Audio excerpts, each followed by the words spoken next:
ஆக்சுவலாக வந்துட்டு இப்போ வெற்றிமாறன் சார் வந்துட்டு பார்த்தீங்கன்னு வச்சுக்கோங்க, ஒரு ஒரு படத்துக்கு அவங்க எடுத்துக்கிற டைம் வந்துட்டு அவ்வளோ வந்துட்டு மெனி இயர்ஸ் வந்துட்டு அவங்க மனக்கிடுவாங்க. எக்ஸாம்பிள் பார்த்தீங்கன்னா வட சென்னைன்னு ஒரு படம் தனுஷ் சார் பண்ணியிருப்பாரு. அந்த படம் பார்த்தீங்கன்னா எனக்கு தெரிஞ்சு கிட்டத்தட்ட தண்டையார்பேட்டை கிராஸ் ரோடுக்குள்ள செரியன் நகர் ஒரு ஏரியா இருக்குது. அந்த ஏரியாவுக்குள்ள வந்து கிட்டத்தட்ட எனக்கு தெரிஞ்சு ஒரு 6 வருஷம், அந்த படத்துக்கு முன்னாடி ஒரு 6 வருஷம் கிட்டே இருக்கும்.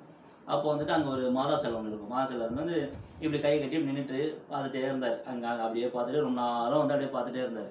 பார்த்துட்டு நாங்களும் ஆக்சுவலாக நின்றுட்டு இருந்தோம். ஆக்சுவலாக டக்குன்னு அங்கே ஸ்ட்ரைக் ஆகலை எங்களுக்கு. சரி நாங்கள் போயிட்டோம், அந்த ரூட் அப்படி போயிட்டு வந்து எங்கள் தம்பி வீடு அங்கே இருக்குது. சரி அப்புறம் வந்து டக்குன்னு பார்த்தா நம்ம தம்பியோட ஃப்ரெண்ட்ஸ் வந்தாங்க. வெற்றிமாறன் வந்தார் பார்த்தீங்களா அப்படின்ட்டு. ஏய் ஆமாம், நாங்களும் எங்கேயோ பார்த்த மாதிரி பார்த்தா அப்புறம் கடைசியில் பார்த்தா இங்கேருந்து வந்துட்டு ஒரு என்ஃபோர் பீச் அங்கே போயிட்டு அங்கே நின்றுட்டு அங்கே இருக்க அட்மாஸ்பியர்லாம் பார்த்துட்டு இருந்தார். எதுக்கு சொல்கிறேன்னு சின்ன ஒரு நம்ம வந்து ஒரு படைப்பு எடுக்கும் போது அதுக்கு முன்ன நம்ம எவ்வளோ மெனக்கறோம்